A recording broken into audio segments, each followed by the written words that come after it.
Shalom, Bapak Ibu, Saudara-saudari yang dikasihi oleh Tuhan Yesus Kristus. Selamat berjumpa kembali di channel Suara Rohani Kristen. Pada kesempatan malam hari ini, kita akan sama-sama mendengarkan khotbah yang akan disampaikan oleh Ibu Pendeta Basjir dengan tema Kerajaan yang Tidak Tergoncangkan. Dan sebelum kita mendengarkan khotbah pada malam hari ini, saya akan membacakan satu ayat firman Tuhan yang terambil di dalam Ibrani pasal 12 ayatnya yang ke-28. Jadi, karena kita menerima kerajaan yang tidak tergoncangkan, marilah kita mengucap syukur dan beribadah kepada Allah menurut cara yang berkenan kepadanya, dengan hormat dan takut. Silakan duduk Bapak Ibu, Shalom. Iya, senang bisa berjumpa kembali. Kita semua dalam keadaan yang baik.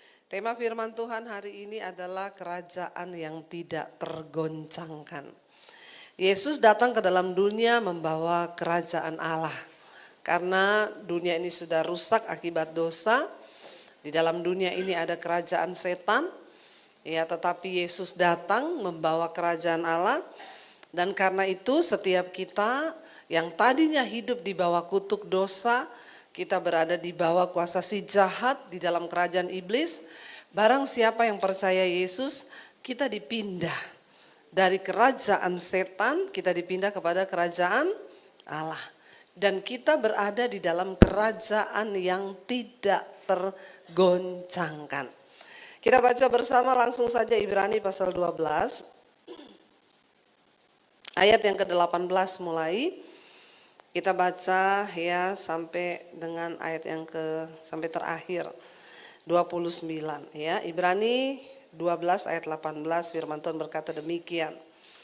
Baca bersama 1 2 3. Sebab kamu tidak datang ya kepada gunung yang dapat disentuh dan api yang menyala-nyala, kepada kegelapan dan angin badai. Ayat 19. Kepada bunyi sangkakala dan bunyi suara yang membuat mereka yang mendengarnya memohon supaya jangan lagi berbicara kepada mereka. 20. Sebab mereka tidak tahan mendengar perintah ini, bahkan jika binatang pun yang menyentuh gunung ia harus dilempari dengan batu. 21. Sebab ya dan sangat mengerikan pemandangan itu sehingga Musa berkata, aku sangat ketakutan. Dan ini adalah sebuah gambaran tentang Tuhan di zaman perjanjian lama. Tuhan Allah di zaman perjanjian lama tidak menampakkan diri di dalam satu bentuk. Tapi dia menyatakan diri dalam angin, badai, di dalam api. Dan dikatakan di sana bahkan Musa berkata, aku sangat ketakutan dan sangat gemetar. Pada zaman perjanjian lama setiap orang yang dijumpai Tuhan itu pasti akan merasa takut. Tuhan berkata kepada Musa, tanggalkan kasutmu, engkau saja datang menghadap aku di gunung. Jangan sampai ada seorang pun dari umat Israel yang ikut, karena sudah pasti mereka akan mati. Di dalam kekudusan Tuhan tidak ada seorang pun yang bisa bertahan. Di zaman perjanjian lama, Tuhan tidak menyatakan dirinya dalam bentuk rupa, tetapi dalam angin, badai, api, dan semua orang ketakutan. Dan ayat ini berkata, sekarang ini kita tidak lagi datang kepada gunung, kepada api yang menghanguskan. Ya, bahkan pemandangan itu sangat mengerikan, sehingga Musa berkata, aku sangat ketakutan dan sangat gemetar. Ya, kita tidak lagi datang kepada Allah yang demikian. Tetapi dikatakan ayat 22 kita baca bersama, tetapi kamu sudah datang kemana? Bukit Sion, ke kota Allah yang hidup, Yerusalem sorgawi, dan kepada beribu-ribu malaikat, suatu kumpulan yang meriah. Lalu ayat 22 berkata 23, dan kepada jemaat anak-anak sulung yang namanya terdaftar di sorga, dan kepada Allah yang menghakimi semua orang, dan kepada roh-roh orang-orang benar yang telah menjadi sempurna. 24. Dan kepada siapa? Yesus pengantara perjanjian baru, dan kepada darah pemercikan yang berbicara lebih kuat daripada darah Habel. Hari ini kita tidak lagi datang di gunung mencari Allah, tetapi kita datang kepada siapa? Yesus. Yesus adalah siapa? Pengantara perjanjian baru. Kita harus percaya bahwa Yesus adalah juru selamat. Saudara, kenapa di dalam perjanjian lama Tuhan tidak menampakkan diri dalam bentuk rupa? Karena Tuhan tidak mau bangsa Israel itu membuat patung yang serupa dengan dia lalu disembah. Ketika Musa naik ke atas gunung, bangsa Israel di bawah, mereka bingung, mereka kumpulin emas-emasnya, cincinnya, antingnya, lalu mereka bikin patung, dan patung itu disembah. Makanya Tuhan hanya menampakkan diri pada zaman dulu dalam bentuk api, badai, angin. Nggak bisa ditiru oleh bangsa Israel. Tetapi Tuhan itu melihat manusia itu memang butuh figur untuk dapat diikuti. Kalau mereka cuma ikut angin, ikut api, sesat terus bangsa itu. Sehingga Allah berinisiatif untuk turun ke dalam dunia dalam rupa manusia. Makanya dikatakan kita sekarang ini datang kepada Yesus. Siapa Yesus? Pengantara perjanjian baru. Kita bersyukur hidup di masa perjanjian baru, di mana semua digenapi di dalam Kristus perjanjian lama itu. Kalau kita masih hidup di perjanjian lama sekarang ini berat nggak Bapak Ibu? Berat. Makanya kita harus percaya bahwa Yesus adalah juru selamat. Dia adalah Allah yang turun menjadi manusia. Ya, saya tuh sudah melihat nama Yesus itu nama yang berkuasa. Jadi terlalu kasihan kalau ada orang yang tidak percaya bahwa Yesus adalah juru selamat. Tidak percaya bahwa nama Yesus nama yang berkuasa. Saya kemarin waktu ke Semarang, saya pergi lihat sekolah Alkitab yang dibangun. Saya ketemu dengan seorang jemaat mesbah doa, suami istri datang ke sekolah saya. Mereka berkata, kita tahu ibu mau ke sini, kita datang. Bu, kita ini mau bersaksi. Lalu dia cerita, mereka banyak bertumbuh lewat mesbah doa, setiap malam mesbah syukur. Dia bilang, Bu, istri saya ini dulu Kristen, nikah sama saya, ikut agama saya. Saya ini suhu Bu, saya ini guru di kepercayaan saya bisa panggil roh, arwah-arwah. Saya bisa panggil setan, saya bisa panggil dewa-dewa saya. Nah ketika istri saya menikah dia ikut dengan saya. Cuma Bu saya itu ya bingung, tiba-tiba berapa bulan lalu itu istri saya ini sakit. Sakitnya itu ketakutan, nggak bisa tidur, nggak makan. Pokoknya dia matanya buka terus, dia ketakutan. Kadang dia lihat setan, dia dibawa ke dokter, dokter nggak dapat sakitnya. Lalu akhirnya kan karena nggak tidur-tidur, asam lambung segala macam. Dokter tuh bilang sebenarnya ibu ini nggak sakit loh. Tapi kenapa ibu ini bisa seperti ini? Suaminya bingung. Akhirnya suaminya bilang, saya sudah panggil dewa-dewa saya panggil roh-roh, saya bawa dia ke suhu saya yang lebih tinggi ilmunya, tapi nggak bisa sembuh Bu. Malah yang terakhir ibu tahu, istri saya ini nggak tidur-tidur dan plus sudah nggak tidur setiap malam, suaminya disuruh elus-elus punggungnya. Kalau suaminya lepas tangannya, istrinya itu manifest, ketakutan. Jadi suaminya ngantuk, pengen tidur, nggak bisa tidur, harus nemani istri yang nggak tidur dan harus plus elus-elus punggungnya. Saya mau tanya di sini, ada bapak-bapak yang mau elus-elus istrinya jam 2 malam sampai pagi? Ya, nggak ada kan bapak-bapak? Yang ada emosi kan, marah kan? Istri sakit 1-2 jam aja udah jengkel nih bapak-bapak. Yang di sana bukan bapak-bapak yang di sini. Bapak-bapak di sini semua luar biasa. Ya, suami idola. Amin. Bilang amin buat dirimu sendiri ya. Tapi itu bapak dia bilang saya stres Bu. Bayangkan jam 1 malam sampai jam 5 pagi. Saya harus elus-elus terus punggungnya Bu. Ya lama-lama bukan cuma dia yang sakit, saya juga stres. Mau ke toilet minta ditemenin. Karena dia ketakutan, dia bilang lihat bayangan, lihat apa. Akhirnya dia suaminya ini udah hopeless, sudah gak tahu mau bagaimana. Dia ingat istriku ini kan dulu Kristen. Ya, cobalah saya bawa ke Tuhannya. Lalu dia punya teman pendeta di satu gereja, ditelepon. Kamu bisa enggak? Ini istri saya di rumah sakit. Ya, ini benar-benar udah parah lagi.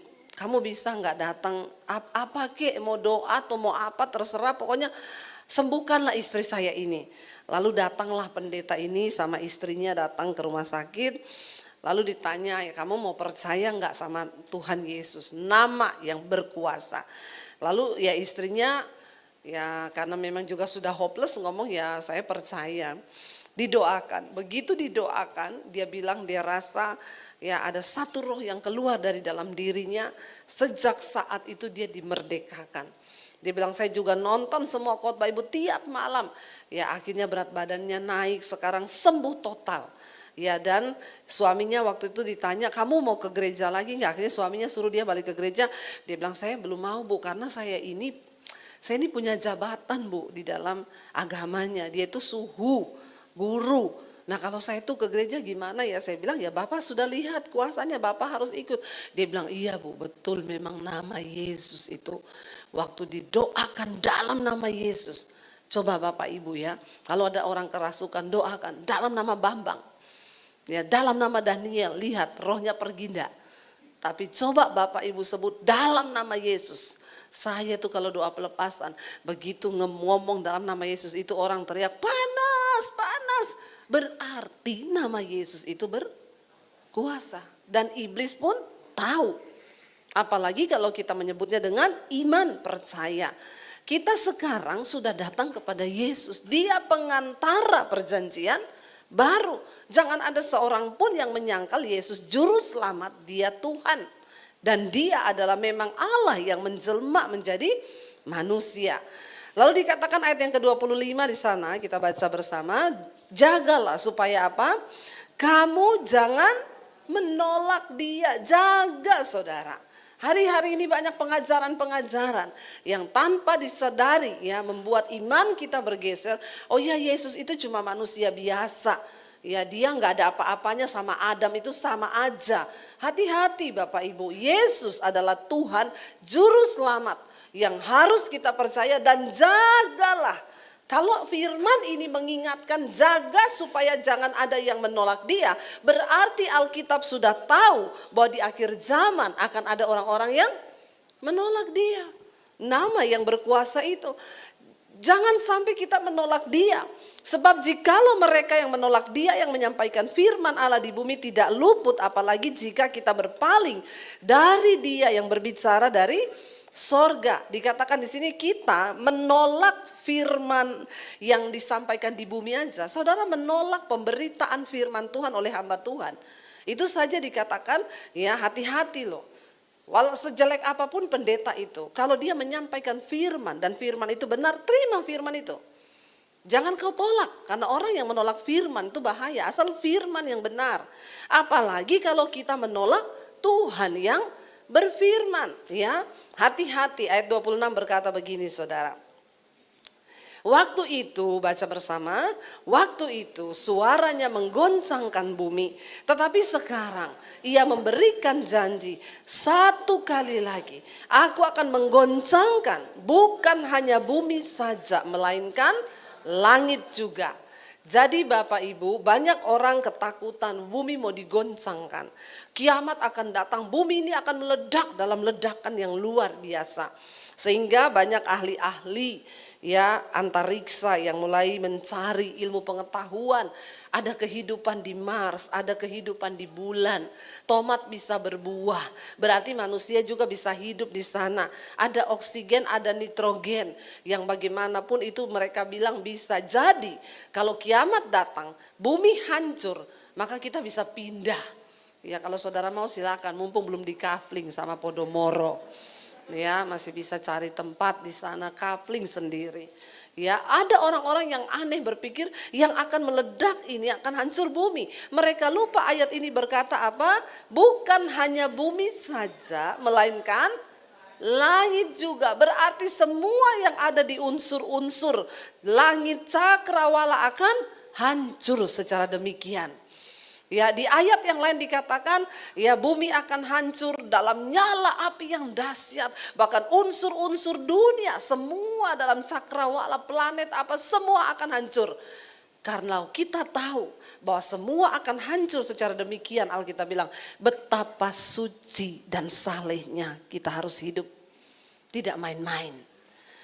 Lalu dikatakan ayat yang ke-27, ungkapan satu kali lagi ada tanda seru, itu menunjuk kepada perubahan pada apa yang dapat digoncangkan karena ia dijadikan supaya tinggal tetap apa yang tidak tergoncangkan.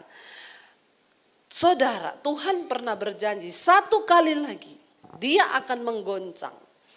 Dan ungkapan satu kali lagi ini menunjuk kepada perubahan, kepada sesuatu yang dapat digoncangkan. Dan satu kali lagi itu ya dikatakan dijadikan supaya tinggal tetap apa yang tidak tergoncangkan. Jadi kata satu kali lagi ini perhatikan, bukan hanya berarti sekali. Kata ini bisa berulang kali, satu kali lagi, besok satu kali lagi. Kalau kita belum lulus dalam ujian, maka ungkapan satu kali ini akan terus datang dalam hidup kita. Contoh, kalau saudara masih menaruh harapan pada harta uang, ketika engkau kehilangan atau engkau ditipu teman bisnismu, lalu imanmu goncang, damai sejahteramu goncang, berarti imanmu itu masih bisa tergoncangkan. Nah, Tuhan akan mengizinkan kalau engkau belum berbalik kepada iman yang benar kepada Tuhan, iman yang tidak tergoncang, maka Tuhan akan mengizinkan satu kali lagi. Saudara mengerti maksud saya? Selama engkau masih bisa tergoncang, imanmu tergoncang, karaktermu tergoncang, damai sejahteramu tergoncang, maka engkau akan terus mengalami yang namanya satu kali lagi. Tujuannya supaya apa dikatakan? Tinggal tetap apa yang tidak tergoncangkan. Untuk bisa masuk dalam kerajaan yang tidak tergoncangkan, maka kita juga harus punya iman yang tidak tergoncangkan, karakter yang tidak tergoncangkan. Ya, karena orang kalau tergoncang-goncang terus bisa jadi gila. Di sorga tidak ada orang gila. Di sorga orang yang karakternya stabil, ya imannya stabil, tidak mudah digoncang. Makanya Tuhan izinkan dalam hidup kita ini datang masalah, pencobaan, tekanan, ujian. Satu tujuannya supaya kita ini memiliki karakter, memiliki iman yang tidak tergoncang. Contoh, ada orang damai sejahteranya itu tergantung kalau semuanya baik. Kalau suamiku baik, keluargaku baik, ya aku damai. Tapi ketika keluarganya tidak baik, ininya tidak baik, dia enggak damai. Itu artinya engkau masih tergoncangkan. Ada orang-orang dia bisa mengasihi mertuanya, iparnya kalau mereka juga berbuat baik. Tapi kalau dia nggak berbuat baik, saya juga nggak mau. Buat apa? Itu namanya engkau masih tergoncangkan. Belum tinggal di dalam kebenaran yang tidak tergoncangkan. Ada orang-orang ketika mereka miskin, mereka imannya tidak tergoncang kepada Tuhan. Dalam susah dia menangis, Tuhan, apapun keadaan kami Tuhan, kami tetap mengasihi Engkau sekalipun kami miskin. Lalu dia diberkati Tuhan. Ketika diberkati, tergoncang imannya, tidak pelayanan lagi. Hidupnya berubah, ini namanya kita masih tergoncang. Nah, Tuhan akan kembalikan lagi engkau. Oh, ini belum siap. Makanya ada orang-orang yang memang belum siap diberkati, saudara. Jangan engkau bertanya kenapa dia bisa diberkati, ada yang tidak ya. Karena untuk diberkati pun perlu mental, perlu karakter yang benar-benar siap. Ada orang datang ke saya, Bu, suami saya waktu masih miskin dulu, kami rajin berdoa, mesbah doa. Ya, tapi ketika sekarang dia diberkati, selingkuh, Bu. Punya uang banyak, sekarang selingkuh. Ya kalau gitu ibu doa lagi biar miskin lagi, amin. Loh iya toh, mending gitu kan. Daripada kaya selingkuh, mending miskin takut Tuhan. Itu kan yang benar. Ya, tapi makanya hidup ini saudara, sebenarnya bukan soal kaya atau miskin, bukan soal kita punya uang atau tidak, bukan soal kita sehat atau sakit. Tuhan mau kita punya sesuatu yang tidak tergoncang. Waktu saya masih susah dulu, bagi saya memberi uang kepada orang 50.000 itu udah gede. Ya bahkan kadang saya tinggal punya uang segitu, disuruh Tuhan nabur segitu, saya berani karena mungkin ukurannya masih kecil. Tapi ketika sekarang kita diberkati Tuhan, ya jangankan bilang 50.000, ya 50 100.000 tuh ya kita nabur lah buat tukang toilet di mall, ya. Saya bersaksi ini benar Bapak Ibu. Engkau tidak akan miskin dengan engkau menabur. Tidak akan miskin kalau engkau punya berkat berlebih, bagi. Ya, saya pernah kasih tukang toilet satu kali 100.000, dia sampai sujud nangis loh. Ya Allah, Ibu kok banyak banget 100.000 loh. Buat saudara 100.000 itu kadang buat apa? Buat beli kopi sama roti di Starbucks. Tapi kadang bagi orang-orang tertentu ketika engkau ngasih dia 100.000, dia nangis tersungkur karena mungkin hari itu susu anaknya habis. Kita nggak pernah tahu.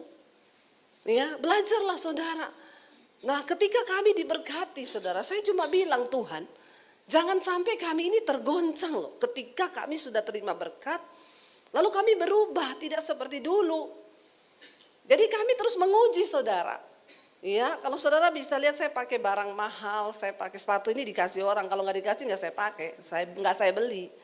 Ya buat apa beli mahal-mahal begitu? Buat saya sayang, saya bisa nggak bisa beli 10 bisa. Tapi uang itu akan lebih berarti ketika kita kasih di tempat yang memang membutuhkan. Ya, 15 juta daripada buat beli sepatu, buat semen, bangun pastori di desa itu sudah berarti sekali. Ya, pasang keramik, ya, pasang ini itu sudah berarti. Satu kali saya itu mendengar suara Tuhan, ya saya lupa nggak tahu saya sudah pernah saksikan di sini apa belum. Ya beberapa ini barusan. Tiba-tiba Tuhan tuh suruh saya memberkati kasih mobil seorang hamba Tuhan. Ya Tuhan itu bicara sama saya, kamu harus berkati hamba Tuhan itu, kamu kasih dia mobil. Mobilnya apa? Mobilnya sesuai dengan punyanya wakil gembalanya. Wakil gembalanya beli mobil baru karena istrinya dokter. Dia beli mobil baru yang harganya 425 juta. Terus Tuhan tuh ngomong sama saya, kamu harus kasih dia mobil. Respon saya waktu mendengar itu apa saudara? Saya tengking dalam nama Yesus, setan ini. Iya enggak? Kita manusia, saya juga manusia. Enggak, ini pasti suara hatiku. Saya enggak mau dengar. Saya bergumul saudara. Itu suara datang terus di hati saya. Saya tengking terus datang. Berulang kali saya tengking. Ya makanya banyak orang Kristen datang sama saya. Bu, saya pengen dengar suara Tuhan. Gimana caranya? Saya bilang, kamu siap dengar suara Tuhan? Nggak enak loh. Kamu pikir enak dengar suara Tuhan? Dengar suara Tuhan tuh nggak enak. Sering kali ada hal-hal yang bertentangan dengan daging kita. Dengan kenyamanan kita. Tapi sering kali itu yang Tuhan goncang. Ya saya tahan saudara, berhari-hari berbulan-bulan saya nggak kuat lagi dengan suara itu. Itu yang Rasul Paulus bilang, kita ini tawanan roh. Ya saya nih kalau suruh menabur pembangunan di gereja desa-desa, ya transfer 50 juta, 100 juta nggak terasa lah transfer satu gereja karena nggak langsung. Tapi ini 425 juta keluar langsung untuk satu orang. Wah ini saya mikir, saya tengking itu suara. Tapi Tuhan bicara terus, lalu saya bilang gini, Tuhan, firman-Mu berkata, istri itu tunduk kepada suami. Jadi saya akan uji, saya akan tanya kepada suami. Suami saya ini agak pelit, bukan pelit ya, perhitungan. Bahasa halusnya, bapak-bapak itu biasa lebih perhitungan daripada istri, iya enggak? Ya karena otak kirinya jalan, bapak-bapak itu kalkulatornya lebih jalan. Ya beda sama perempuan yang hanya pakai feeling kadang-kadang. Saya bilang, Tuhan, suami saya ini kan perhitungan. Tapi kan Tuhan gak pernah salah toh. Firman-Mu berkata, istri itu tunduk sama suami. Jadi saya akan ngomong ke suami. Kalau suami saya setuju, ya saya lakukan. Kalau tidak, ya berarti tidak Tuhan. Ya enggak?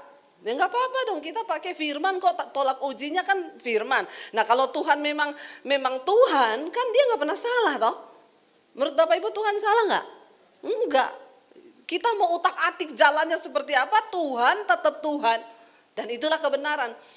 Lalu satu kali ya kita lagi pelayanan di luar kota, saya itu sudah nggak tahan, saya bilang sama suami saya tuh mau ngomong sesuatu. Apa? Makanya nih kamu menurutmu bagaimana? Ya saya disuruh Tuhan, saya dapat suara Tuhan di hati, beliin Pak Pendeta ini mobil. Dan Tuhan tuh ngomong, mobilnya sesuai yang punyanya wakil gembalanya. Itu 425 jutaan udah saya cek. Menurutmu gimana? Suami saya diam 1000 bahasa, tumben dia diam terus dia bilang gini, Tuhan sudah ngomong ini sama saya dari bulan Januari lalu. Saya syok saudara. Saya bilang, oh jadi ternyata karena kamu tuli. Makanya Tuhan tuh harus ngomong sama saya. Jadi dia ternyata sudah dapat itu dari bulan Januari. Dia tahan karena memang dia pelit. Dia nggak mau ngomong sama saya, dia tahan. Dia bilang ini yang aku takutkan, justru kamu yang ngomong. Karena ternyata dia juga tunggu. Tuhan kalau memang dari Tuhan, ya Tuhan ngomong sama istriku. Dan dia nggak mau ngomong sama saya. Karena kalau dia ngomong mungkin saya akan langsung gini. Iya kita belilah saya. Tapi ini saudara, Tuhan itu enggak pernah salah toh. Saya bilang, oh berarti makanya Tuhan tuh ngejar saya terus. Lah saya ini minta tanda dari Tuhan. Kalau suami saya oke, saya kasih lah. Menurutmu gimana? Dia bilang lah orang Tuhan udah ngomong sama saya dari Januari. Ya berarti kita rela ya. Ya udah kita rela. Hati kita Tuhan, oke, saya enggak mau tergoncang Bapak Ibu. Waktu kami dulu pas-pasan. Ya mungkin keluar uang 100.000, 1 juta itu masih bisa. Tapi ketika Tuhan memberkati kita dengan berkat yang lebih.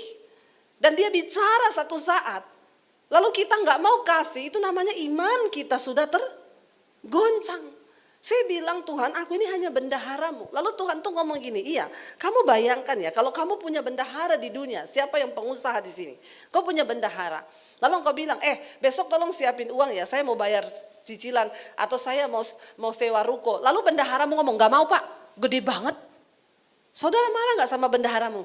Lah itu kan uang saya, kamu ini cuma tak suruh catat keluarin. Gak mau, pokoknya saya gak mau keluarin uang segitu. Lah saudara marah gak? Saudara pecat gak itu bendahara? Ini ada orang gak di sini? Gak usah pura-pura gak dengar. Ya, coba kita uji hati kita. Kalau hati saya tidak rela dengan jumlah segitu, berarti saya mulai imannya tergoncang karena berkat. Tapi ketika kita mau belajar, Tuhan iya aku ini hanya bendaharamu. Apapun yang Tuhan suruh, aku harusnya yes kan. Ada orang waktu miskin, ya dia kuat imannya, tapi ketika kaya, diberkati, imannya goncang.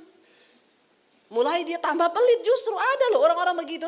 Waktu masih nggak punya pekerjaan, ada uang seberapa, dia berkati ponaannya, dia beliin baju. Ada orang yang cerita itu bu, dulu bu, waktu belum kaya bu. Baik sama ponaan, dia ada seberapa dibagi. Sekarang setelah kaya, pelit, melitit. Berarti imanmu goncang loh. Dan hati-hati kalau engkau masih goncang, Tuhan bilang 1 kali lagi. Aku akan goncang dia.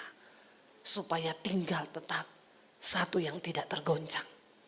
Kalau karaktermu masih goncang, damai sejahteramu masih goncang, maka Tuhan akan izinkan 1 kali lagi. Dan engkau akan digoncang. Jadi hari ini, biar kita bilang Tuhan, apapun keadaanku hari ini, aku mau belajar punya iman yang tidak tergoncang. Kenapa? Karena kita disediakan satu kerajaan yang tidak tergoncang. Enggak ada orang-orang yang tergoncang masuk dalam sorga. Karena itu adalah kerajaan yang tidak tergoncang. Enggak gampang saudara. Ya, lalu dikatakan di sana ayat 28 berkata apa? Jadi karena apa? Kita menerima kerajaan yang tidak tergoncangkan. Marilah apa? Kita mengucap syukur dan beribadah kepada Allah menurut cara yang berkenan kepadanya dengan hormat dan takut. Ayat 29, sebab Allah kita adalah api yang menghanguskan. Memang zaman sekarang Tuhan sudah tidak muncul dalam bentuk api yang menghanguskan. Tetapi engkau tidak bisa mengurangi standar Tuhan, yaitu kekudusan. Orang-orang yang tidak berdiri dalam kekudusan, satu saat nanti Allah kita akan menjadi api yang menghanguskan ketika dia datang kali yang kedua dengan penghakiman. Ingat saudara, Yesus datang yang pertama membawa kasih untuk menyelamatkan. Dia datang bawa anugerah, tapi dia akan datang kali yang kedua membawa penghakiman. Kali yang kedua Yesus datang akan sebagai hakim.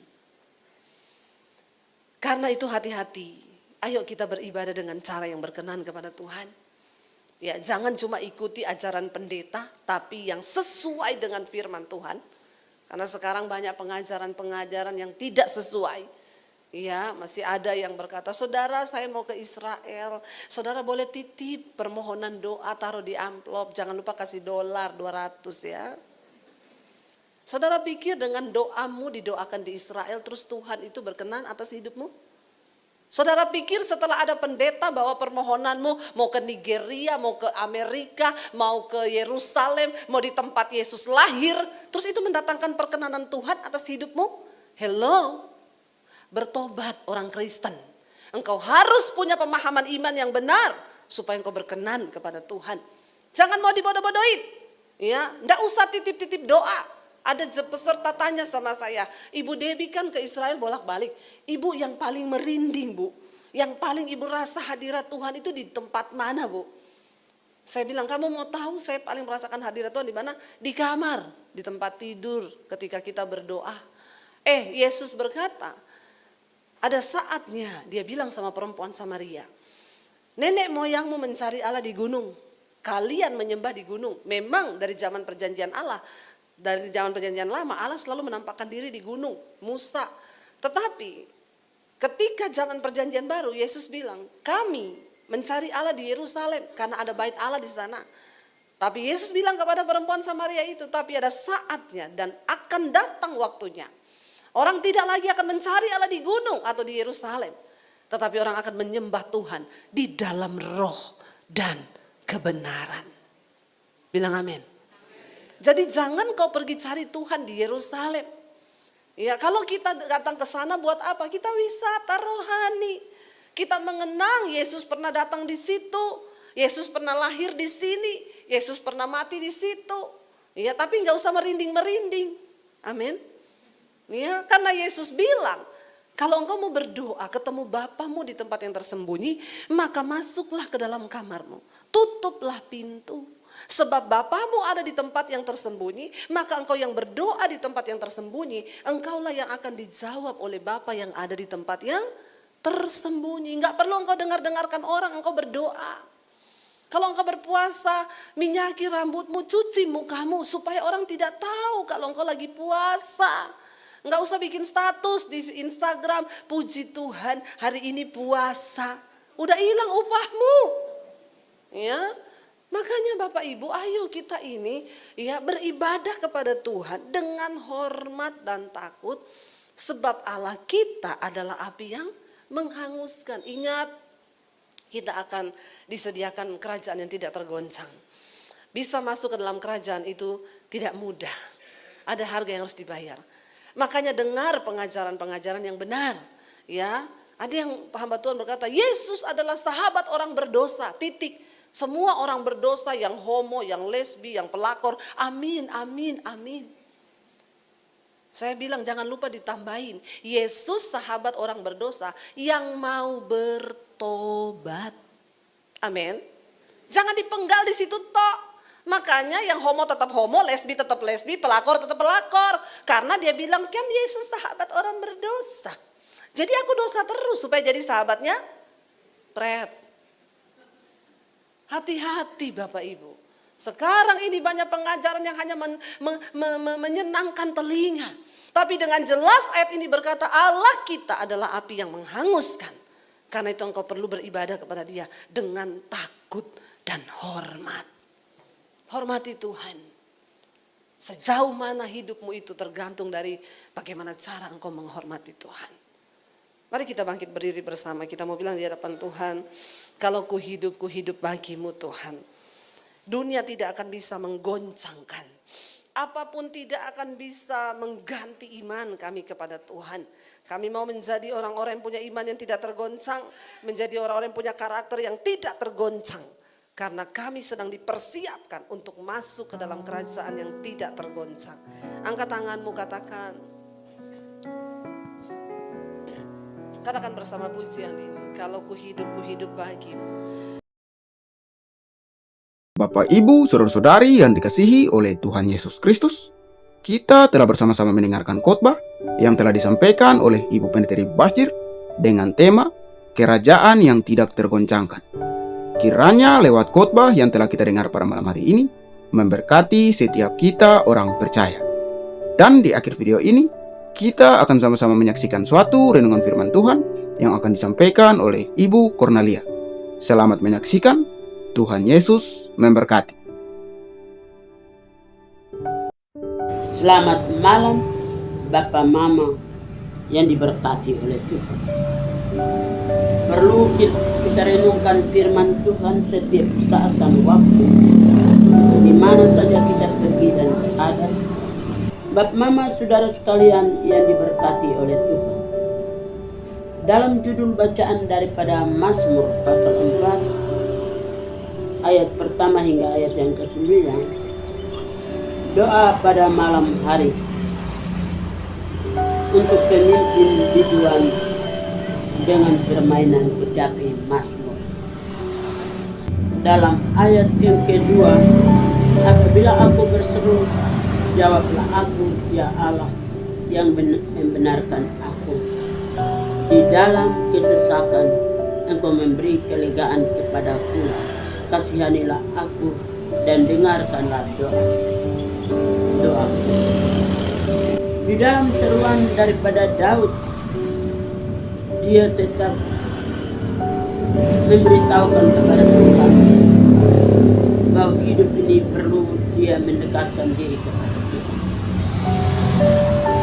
Dan pada waktu dia berseru, di situ Tuhan akan siap dan menjawab apa yang dia naikkan di hadapan Tuhan. Dia dalam kesesakan, dia tetap berseru dan dia tetap memandang kepada Tuhan. Di dalam kesesakan dia tahu bahwa pada waktu dia berseru, di situ Tuhan hadir dan memberkati dia. Di dalam ayat yang ketiga, dia katakan, hai orang-orang, berapa lama lagi kemuliaanmu dinodai? Berapa lama lagi kamu mencintai sia-sia dan mencari kebohongan? Selah. Di dalam kehidupan kita, kebohongan yang ada pada kita, mari tinggalkan. Mari Bapak Mama, saudara sekalian yang diberkati oleh Tuhan. Tidak boleh kita mencari celah untuk kita mendapat musuh, tetapi kita harus berdamai dengan musuh kita. Di dalam kehidupan kita, kita percaya ada kemuliaan Allah menyertai kita. Bapak Mama, saudara sekalian yang diberkati oleh Tuhan. Di dalam ayat yang keempat, dia katakan, ketahuilah bahwa Tuhan telah memilih baginya seorang yang dikasihinya. Tuhan mendengarkan apabila aku berseru. Ternyata Tuhan katakan, pada waktu orang yang sudah diurapi, dia berseru dan berserah, maka dari situlah Tuhan mendengar orang yang selalu menaruh pengharapannya kepada Tuhan. Bapak Mama yang diberkati oleh Tuhan. Di dalam ayat yang kelima, biarlah kamu marah, tetapi jangan berbuat dosa. Berkata-katalah dalam hatimu di tempat tidurmu, tetapi tetaplah diam. Di dalam kehidupan kita, terkadang kita marah, emosi melampaui akal batas pikiran kita. Mari kita sebagai umat pilihan Allah, walaupun kita marah, tetapi jangan berbuat dosa. Dalam pikiran, perkataan sampai datang kepada perbuatan. Di dalam hati kita, Tuhan membutuhkan hati kita untuk tetap diam. Mari di dalam ayat yang ke-6, dia katakan, persembahkanlah korban yang benar dan percayalah kepada Tuhan. Jadi di sini Bapak Mama saudara sekalian yang diberkati oleh Tuhan, baiklah kita persembahkan syukur kepada Tuhan, persembahan yang benar di hadapan Tuhan, maka kita diterima oleh Tuhan, kita diperhatikan oleh Tuhan, lewat doa dan penyampaian isi hati kita. Bapak Mama, saudara sekalian yang diberkati oleh Tuhan, di dalam ayat yang ke-7 banyak orang berkata, siapa yang memperlihatkan yang baik kepada kita, biarlah cahaya wajahmu menyinari kami ya Tuhan. Di dalam ayat yang ke-7 dia katakan, banyak orang berkata, siapa yang akan memperlihatkan yang baik kepada kita, biarlah cahaya wajahmu menyinari kami ya Tuhan. Biarlah hadirnya Tuhan di tengah-tengah kita. Ada sinar kemuliaan Allah menyertai kita. Tuhan menyapa kita sebagai anak-anak kudusan Tuhan. Tuhan memberkati kita pada waktu kita berseru dan berserah hanya kepada Tuhan. Sehingga dalam ayat yang ke-8, Engkau telah memberikan sukacita kepadaku lebih banyak daripada mereka ketika mereka kelimpahan gandum dan anggur. Di dalam ayat yang ke-9 yang terakhir, dia katakan, dengan tentram aku mau membaringkan diri, lalu segera tidur, sebab hanya Engkaulah ya Tuhan yang membiarkan aku diam dengan aman. Hanya dengan Tuhan memberikan ketenangan, kelegaan. Tuhan menyertai kita, menyapa kita sebagai umat tebusan Allah. Dan di dalam kehidupan kita, Tuhan tetap memberkati, melindungi kita. Apapun yang kita kerja, Allah turut bekerja. Mulai dari malam ini, kita pulang di dalam firman, dan itu menjadi satu pegangan bagi kita selagi kita ada.